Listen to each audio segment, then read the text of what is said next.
Comment se débarrasser rapidement d'un rhume pendant sa grossesse? Le rhume est une infection virale très fréquente, qui n'épargne pas les femmes enceintes.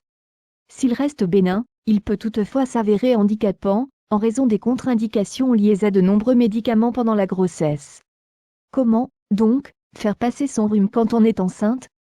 Conseil. Votre nez coule, vous éternuez, vous toussez et commencez à ressentir un léger mal de gorge? Pas de doute, vous êtes certainement enrhumé. Si cette infection virale présente peu de risques pour votre santé, elle doit toutefois être prise en charge avec précaution. De nombreux médicaments sont contre-indiqués pendant la grossesse. Comment vous débarrasser rapidement de ce rhume? Quels sont les médicaments contre-indiqués? Quand devez-vous consulter? Réponse du Dr Jean-Christophe Nogret, médecin généraliste et président du syndicat de généralistes Milligram France en Haute-Vienne. Enceinte, reconnaître les symptômes du rhume. Votre système immunitaire est fragilisé pendant la grossesse. En effet, les femmes enceintes sont plus vulnérables face aux diverses infections, hiver comme été.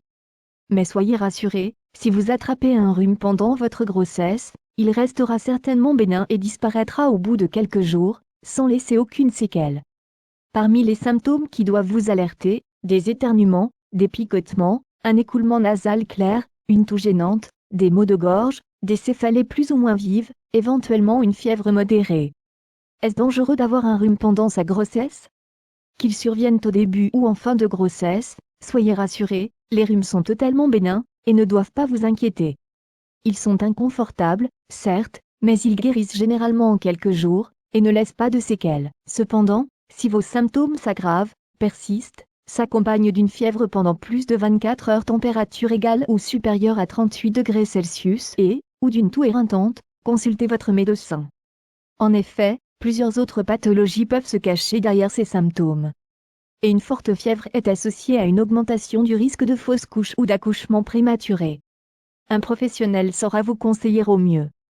Femme enceinte, pas d'automédication. L'automédication est strictement déconseillée pendant la grossesse.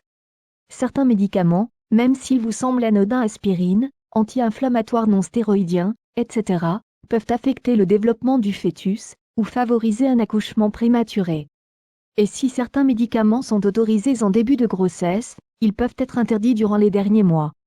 Demandez donc toujours conseil à votre médecin ou à votre pharmacien concernant le type de médicament et la dose adaptée. Traitement, comment soigner un rhume enceinte? Un rhume de grossesse se traite comme un rhume habituel, indique le docteur Nogret. Et de préciser, on prend seulement le moins de médicaments possible. Même le Doliprane pourrait bien ne pas être si anodin qu'on le pensait. Le premier réflexe consiste à prendre sa température avec un thermomètre.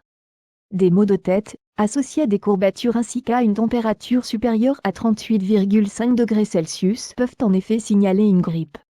Consultez sans tarder votre médecin généraliste. Le seul véritable traitement du rhume consiste ensuite à se laver le nez au sérum physiologique, ou à l'eau de mer. En cas de maux de tête trop importants, le seul médicament autorisé est le paracétamol. On le prend dans les indications habituelles, ni plus, ni moins. Comment calmer la toux et décongestionner les sinus pendant sa grossesse? Le mouchage et lavage du nez sont les seules solutions efficaces pour décongestionner ces sinus, conseille le docteur Nogret. Vous pouvez utiliser du sérum physiologique ou bien des sprays à base d'eau de mer, efficaces, et sans danger pour les femmes enceintes. Les inhalations sont également conseillées pour calmer la toux et décongestionner les fosses nasales, à condition qu'elles ne soient pas à base d'huiles essentielles. En cas de forte toux, il est aussi possible de miser sur des tisanes au miel. Quels sont les médicaments contre le rhume contre-indiqués chez la femme enceinte? Pendant la grossesse, on évite les médicaments à base d'éphédrine, les inhalations contenant des huiles essentielles ou de menthol, les sirops contre la toux grasse qui ne présentent aucun intérêt et les médicaments en vente libre contre les symptômes du rhume type Dolirum, Humex, Actifed, etc. En cas de rhinite allergique, on poursuit son traitement selon les recommandations de son médecin. Enfin, on évite les anti-inflammatoires non stéroïdiens, comme l'aspirine et l'ibuprofène, sont déconseillés chez la femme enceinte, et même à proscrire à partir du 6e mois de grossesse. Puis-je utiliser Vicks Vaporub enceinte? Mieux vaut éviter. Par mesure de précaution, la pommade Vicks Vaporub est déconseillée au cours de la grossesse et pendant l'allaitement. De même pour le baume du tigre. Je suis enceinte et enrhumée, quand me consulter? Comme indiqué précédemment, les rhumes sont généralement bénins, y compris pendant la grossesse. Mais si vos symptômes s'aggravent, persistent, s'accompagnent d'une fièvre pendant plus de 24 heures ou d'une toux éreintante, consultez votre médecin. Il pourra vous donner des conseils sur les réflexes à prendre, les bons traitements à prendre, vous faire une ordonnance ou éventuellement vous prescrire un arrêt de travail. Si le rhume entraîne une surinfection bactérienne, par exemple, il peut vous prescrire un antibiotique. Quel remède naturel contre le rhume pendant la grossesse? Les solutions naturelles contre le rhume permettent de retrouver un peu de confort et d'atténuer les symptômes du rhume. Mouchez-vous régulièrement pour déboucher le nez et évacuer les microbes.